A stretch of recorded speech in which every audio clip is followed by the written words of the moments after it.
حياتي غير ان الجامعة رجعت تاني. انا واصله بدري ساعه يعني بجد يعني عمو شكرا. تم الامتحان. تفكير جميل. جينا نجيب سوشي وتولع الفيزياء. السوشي اهم. قانون ايه ده؟ امبارح عمالة بحل بالدموع.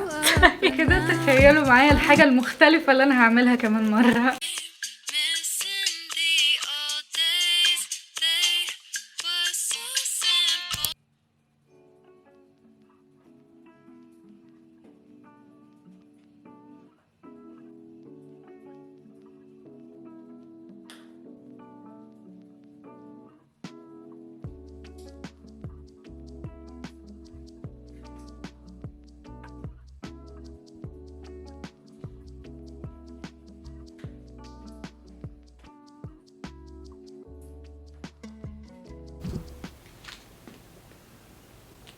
Ta-ta. What's poppin' hallelujahs, it's Omnia and guess what? I'm back again. وشكلي كأني كلب مبلول أو قطة مبلولة.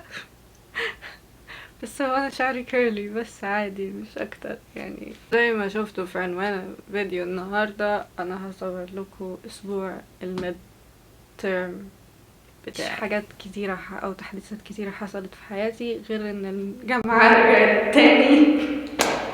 النهاردة أنا عندي امتحانين هعمل فيهم ايه مش عارفة بصراحة. اول امتحان لي الساعة 11 وانا صاحية 5 الفجر. ليه اقول لكم ليه. اولا عشان انا عندي شعر كيرلي. ثانيا علشان انا محتاجة اراجع حاجات كتير، وغير كده غالبا هخرج بدري وهراجع برضو هناك. ويعني انا مش عايزة استعجل نفسي، يعني مش عايزة اصحى على الميعاد بالظبط واقوم البس واطلع على طول. في الاخر هطلع متأخر برضو يعني عادي. anyway عاملين ايه يا جايز؟ عاملين ايه؟ وحشتوني. نزلت فلوج الايفنت بتاع يوتيوب وطرت يعني حرفيا. يعني مش عارفة اللي حصل بعدها. اجازة الصيف دي مش عارفة، حاسة غيرت افكار عندي، مش عارف يعني للأحسن ان شاء الله.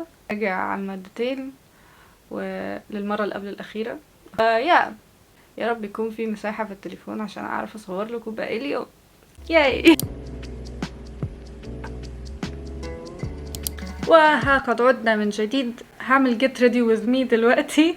اوكي، وهوريكم منتجات جديدة انا بجربها ومتحمسة صراحة اشوف المفروض يعني النتائج بتاعتها بعد فترة يعني من الوقت. اوكي، انا بقالي فترة بجربها، مش عارفة اسبوع اسبوعين حاجة كده. المهم انا بعمل get ready with me بدري علشان اصور براحتي واتكلم براحتي، وفي نفس الوقت عشان انا عارفة ان انا شوية كده وهبتدي البس واجهز وهستعجل وهطير يعني. ده اول منتج. ده كريم مرطب، المفروض انه مناسب لاغلب انواع البشرة بس مناسب اكتر للدهنية. انا بشرتي مش دهنية، ده بشرتي شوية عادية احيانا بتقلب جافة وحساسة او يعني بتعمل دراما من ما فيش وخلاص. اوكي، يعني ترطيب وحماية حاجز البشرة وبيشيل الحبوب برضو واثار الحبوب. من براند اسمها دكتور التيا، كوري بالمناسبة. يعني من زمان كنت عايزة اجرب منتجات سكين كير كوري بس ما كنتش عارفة المفروض اجيب ايه، ما كنتش بعمل سيرش يعني قوي. بس كنت بشوفهم بالذات ده، فاتمنى اجيب نتيجة. بحاول احط في الاماكن اللي فيها حبوب او اثار حبوب عشان اركز عليها اكتر، عشان شفت ناس بتعمل كده برضو فهنا عمل زي المية يا جايز بجد. يعني انا حاسه ان انا كترت شويه. اوه ماي جاد. بقول لكم بجد عامل زي الميه. ده بعد ما حطيته. المنتج اللي بعده السان سكرين ده من فين اسم البراند؟ اهي اسم البراند. طيب هو ده شكله. شفت ريفيوز عليه جامده برضو، وانه خفيف على البشره ومش بيسيب اللي هو الوايت كاست اللي هو بيسيب اثر ابيض. توقعت ان حجمه يكون اكبر في الحقيقه بس حاسه برضو حجمه يعني لطيف. انا شفت الناس بتعملها بس انا بخاف اعملها عشان خايفه يخلص. انه هما بيعملوا صباعين من السان سكرين، بس انا بحاول اعمل صباع واحد بس ويكون مليان يعني سان سكرين. انا حاسه اوريدي ان ده تو ماتش. اوكي، وانا بجيب المنتجات او بدور عليها ما حبيتش اوفر، فعملت سيرش كتير. يعني قعدت بجد يمكن يجي شهر بدور على منتجات وبحاول اجيب انسب حاجه علشان ما اجيبش حاجه وتكون مكوناتها مثلا مش مناسبه لبشرتي ولا كده. فحاولت ادور وما اجيبش منتجات كتير في نفس الوقت. غسولين، واحد زيتي واحد فوم، الاتنين من سكين 004 والكريم بتاع 345 والسان سكرين. حاسه كده مناسب كتجربه. لو لقيتهم ظبطوا ممكن اجيبهم تاني. وهو السان سكرين ما سابش وايت كاست، وحاساه برضو خفيف وبيرطب ولطيف. اخر حاجه او الحاجه اللي قبل الاخيره، عشان انا لسه هعمل ليب كومبو وكده، هسرح حواجبي بعدين هقوم اجهز. اوكي يو جايز، هو ده الاوتفيت بتاع النهارده. والشوز اوكي. وانا في العاده بلبس كاب على الجامعه عشان سببين: ما اشوفش بشر اولا او ما اخدش بالي من حد عشان انا بتشتت كتير، وثانيا علشان برضو انا مش فاهمه حاجه للجو الايام دي. مره شمس بعد الظهر، مره شمس الصبح، مره مفيش شمس، مره في مطر، مره برد، مره رعد، مره انا تعبت.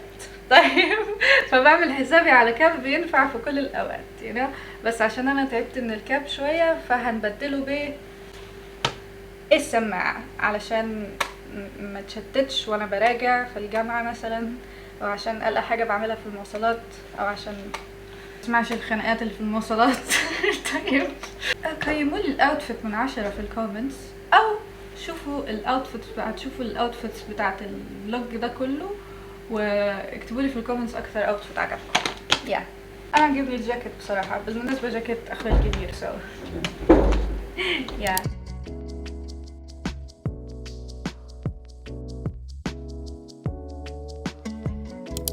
Hey guys، انا واصله بدري ساعه، يعني بجد انا امتحاني الساعه 11، الساعه 49 دقيقه ولا حاجه. قلق ربنا يستر.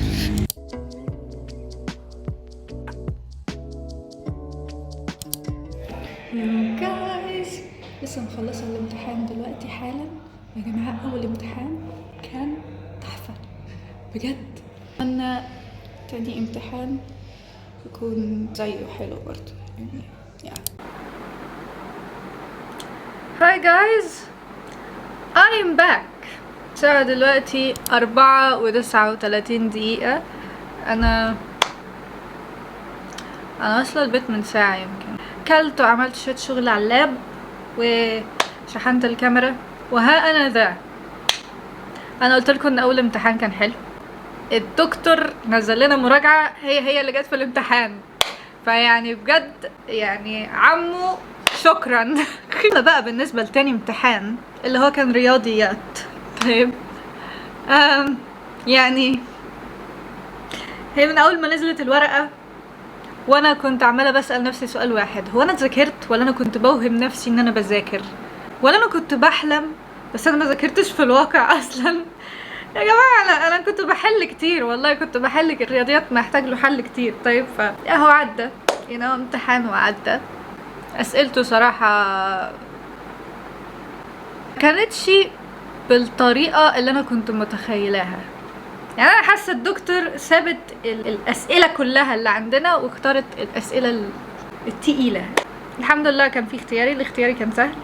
يا جايز، هذه هي حياتي الجامعية الجميلة. انا هعمل ايه دلوقتي؟ غالبا هنفضي التليفون الجميل عشان المساحة فيه لسه بتصيح. مفيش فايدة بجد، مفيش. انتوا عارفين لو جبتولي سيت اب كامل عبارة عن مساحة اوكي، اوضة كاملة، او عارفين فيلا كاملة عبارة عن مساحة بس اوكي، مش هتكفيني برضو. مش هتكفي فيديوهاتي. جايز انا تعبت. بجد تعبت. الحمد لله ان الامتحان اللي بعده مش بكرة.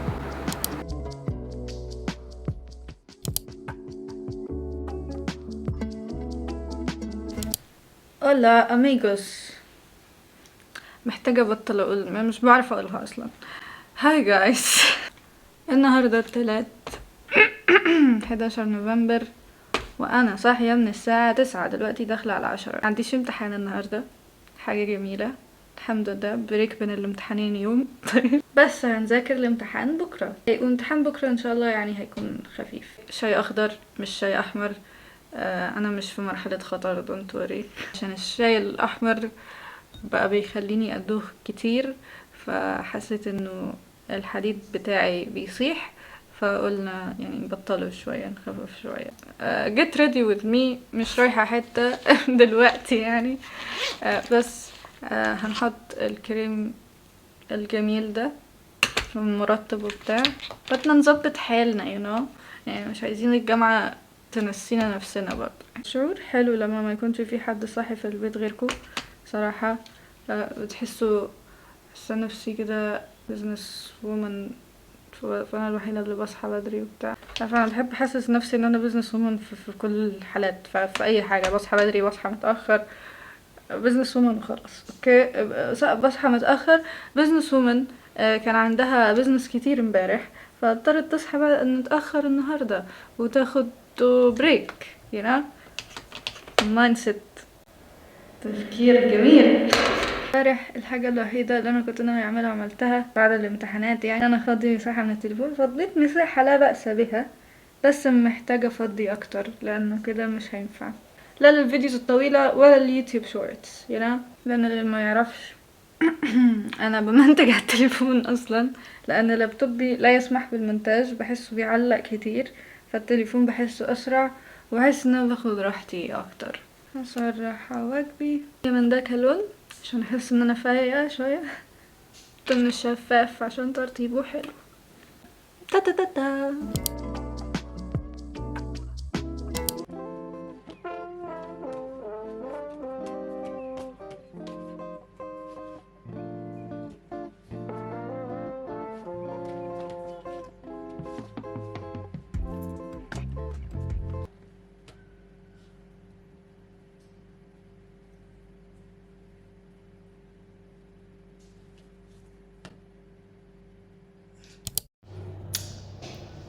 تم الامتحان وكان حلو وجميل ولطيف، يعطيه الصحة والعافية الدكتور. وأنا هروح علشان مش عشان حاجة، عشان عايزة أروح. see you guys. بصوا الأوتفيت النهاردة جامد ازاي، تحفة، تسريحة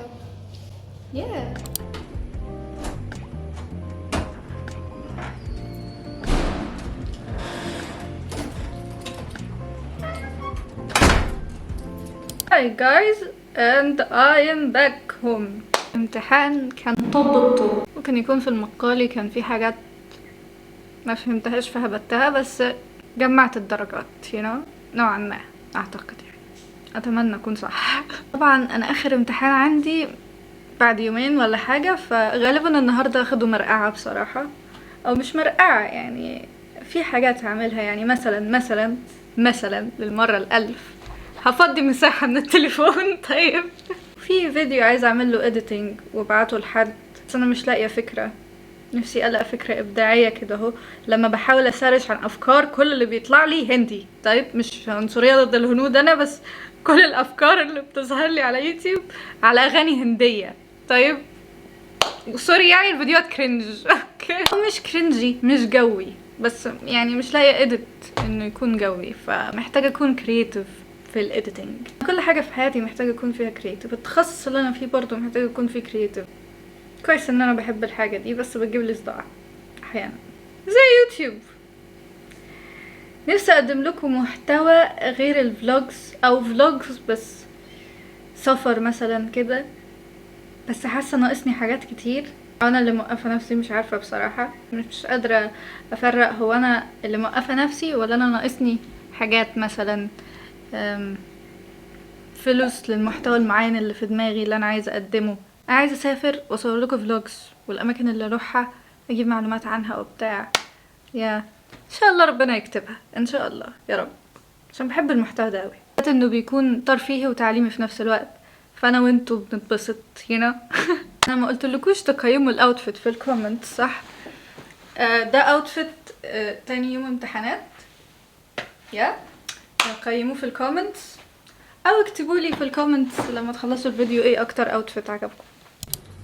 نايت روتين تايم، ليتس جو. النهارده اخيرا افتكرت ان انا اعمل نايت روتين، خليني اوريكم المنتجات.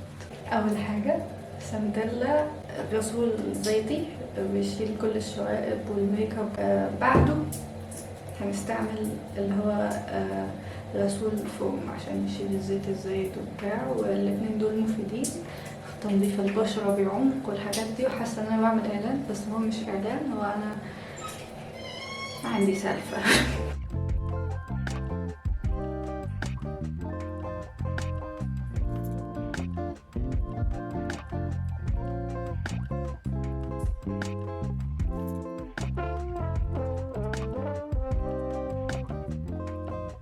مية ويتحول لما كده.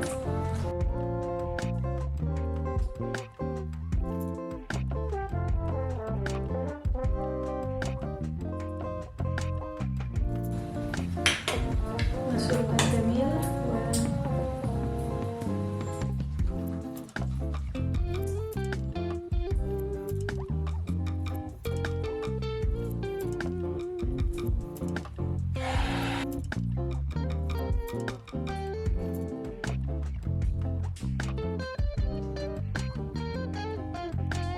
وطبعا لا نستطيع ان ننسى البيج بوس اللي يا رب ما يجيبليش نتيجة عكسية.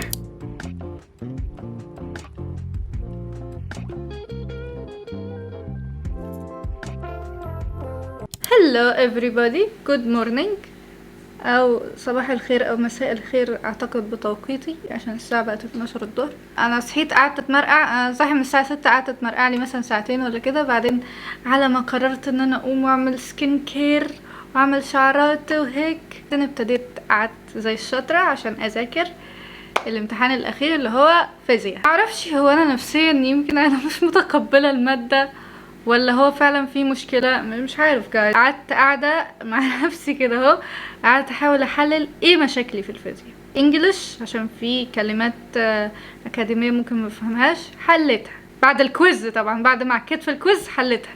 بس دلوقتي مشكلتي في الحساب على الاله، فهنسال جيميناي. انا عايزه اخلص بجد، بالذات من الماده دي عشان انا خلاص يعني ما ينفعش اعيدها، انا اغير تخصص ولا اني اعيد الماده دي بصراحه.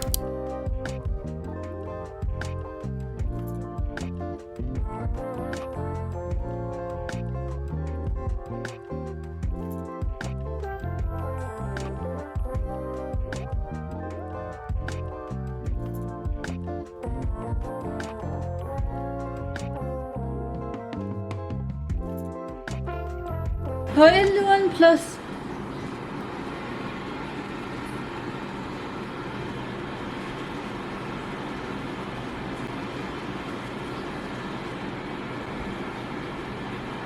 قانون ايه ده؟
اوكي جايز، طول ما انا ماشيه عماله بلعب مع حيوانات. كنت بلعب مع كلب بيتبول صغنن كيوت بس ما عرفتش اصوره. اتحركت اصوره. المهم جينا نجيب سوشي وتولع الفيزياء. السوشي اهم. اوكي بجد انا كنت محتاجة اني اغير جو. يا السوشي جت. شكرا برازر. هي خدمة حق برازر. صباح الخير وجمعة مباركة بتوقيتي. النهاردة الجمعة 14/11/2025، كنت أقول 2024. الساعة 10:27 دقيقة صباحا، وحاليا أنا باخد بريك فنشرب حليب شوكولاتة.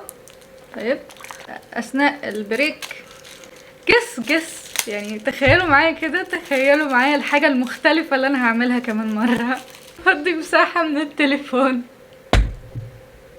المرة دي هحاول افضي مساحة كبيرة قوي علشان الاسبوع الجاي المفروض ان انا اضغط على نفسي عشان اكون خلصت مد وبتاع، فالمفروض ان انا اضغط على نفسي في يوتيوب واظبط حالي، والمفروض ان احنا نحط جدول.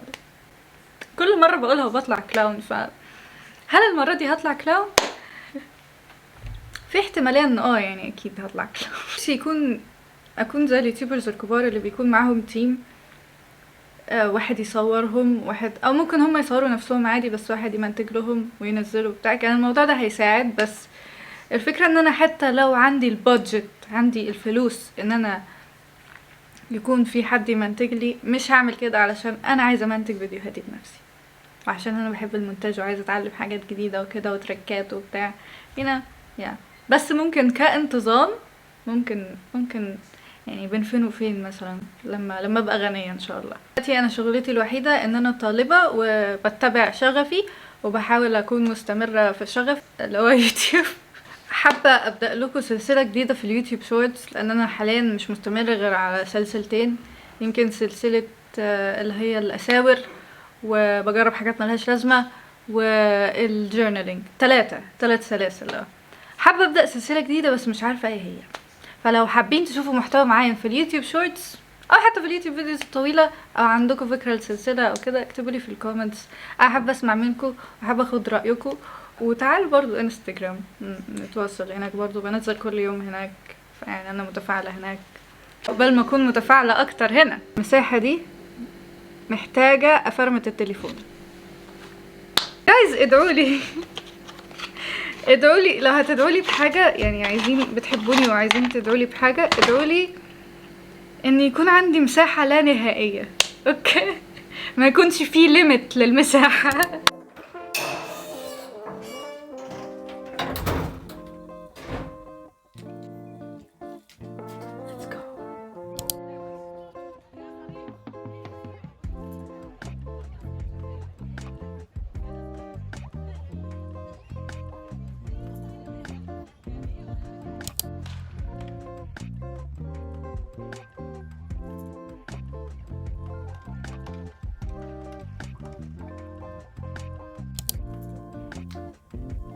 تم الامتحان وخلصنا من الدرس. Hola, hello, gracias, hi guys, مرحبا. معلش بعد امتحان الفيزياء الواحد دايخ، بس الامتحان كان حلو يا جايز. امبارح كنت بنهار، معرفش انا كنت بصيح عليا بصراحة، يعني يمكن دكتور المادة جاب لي تراست ايشوز. في المادة وفي نفسي، يعني يا جماعة امبارح عمالة بحل بالدموع. مش متأكدة اللي انا فاهمة هل انا بذاكر صح ولا انا بذاكر غلط، بس طلعت بذاكر صح. امتحان جميل. ليه يا جماعة الفيزياء طلعت بتتحل؟ الله. مش هعمل حاجة تاني صراحة النهاردة. بجد تعبت. بس المهم ان احنا خلصنا متر. بس خليني اوريكم الاوتفيت.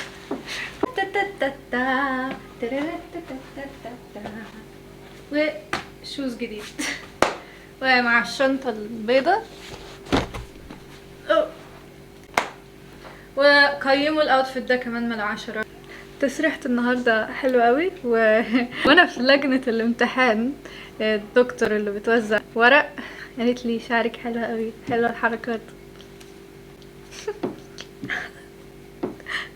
قلت لها شكرا، اكيد ما عملتش كده يعني في اللجنة. اي حد بيمدح شعري بحس انه عنده ذوق رفيع. عملت اللي عارفين انتوا، عشان انا مش متأكدة انا هحل ولا لا، فمش هيبقى اوتفيت وحش وامتحان وحش، عشان يعني لو ما حلتش الاوتفيت يعوضني ان على الاقل شكلي حلو، على الاقل الاوتفيت حلو، على الاقل التسريحة حلوة اسعد نفسك بنفسك. جماعة الحاجات الصغيرة دي بتفرق على فكرة. اتمنى تكونوا ما مليتوش من الفلوج ده وتكونوا حبيتوه. اعتقد ان انا هنهي الفلوج هنا. مبحبش انهي فلوجاتي، ما بحبش انهي الفلوج عامة، ببقى عايزاه يستمر للابد. بس anyway في فلوجات تانية جاية ان شاء الله، ويا رب ما اسحبش، بقولها وبرجع اسحب، ما تصدقونيش. فاتمنى فلوج النهارده يكون عجبكم وحبيتوه. لو عجبكم انتوا عارفين هتعملوا ايه، لايك شير سبسكرايب، روحوا اعملوا لي فولو على الانستجرام لو مش عاملين لي، بنزل هناك كل يوم، واعتقد ان احنا هنستمر هناك لفتره طويله برضو، ننزل كل يوم يعني لحد اخر يوم في السنه، بعد عد ايام السنه بقالي سنتين بعمل كده، يعني دي تاني سنه، وشكلي هستمر على كده عشان حاساها حاجه مميزه. اتمنى اعمل نفس الحاجه في يوتيوب، بس يعني اكيد مش هيكون كل يوم، بس ان شاء الله ادعولي يا جماعه ادعولي. بس والله I love you guys so much. I love you so much so much so much. اي نعم بغيب وبرجع، بس I love you so much. حبي هيفضل زي ما هو لأي حد بيتفرج على فلوجاتي للآخر، بيعمل سبسكرايب. هاللويا، بيس اوت بيبيز. اشوفكم في الفلوج الجاي او فكرة الفيديو الجاي. نفسي ابتدي سلسلة جديدة، نفسي ابطل ربط. سلام جايز، باي. Chapter 32 is all just me